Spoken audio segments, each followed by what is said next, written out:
Bonjour, ici Marie-Ève Lamonde et voici l'info CMA TV en bref. La Fraternité des travailleurs et travailleuses du prix hospitalier du Québec, section locale 7300 du Syndicat canadien de la fonction publique, dénonce la coupure de service ambulancier d'une durée de 8 heures ayant eu lieu en début de journée le 18 février dernier à Saint-Jean-Port-Joli.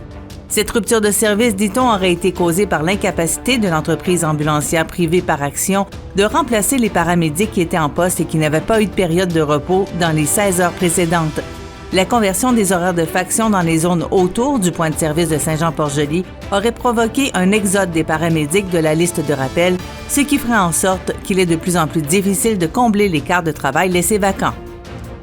La soirée country au profit du Décor Mercier et de la Société canadienne du cancer a permis d'amasser 11 000 $ qui sera redistribué à la Société canadienne du cancer et le 9 000 $ restant ira pour le Décor Mercier. Tommy Groslo avait accepté la présidence d'honneur de l'événement. Le Bloc québécois de Montmagny, Lilley, Kamouraska, Rivière-du-Loup a tenu son assemblée générale annuelle et son congrès de circonscription le samedi 4 février dernier à la Pocatière. La présidente sortante, Diane Sénécal, a présenté un bilan plus que positif.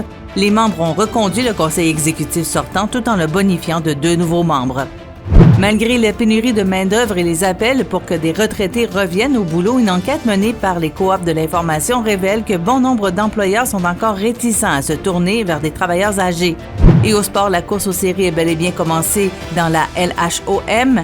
Alors que tout est encore possible, en effet, les 3 premières positions sont au coude à coude et on voit le même phénomène pour les 2 dernières équipes pour qui l'accès aux séries sera accessible uniquement pour la 4e position.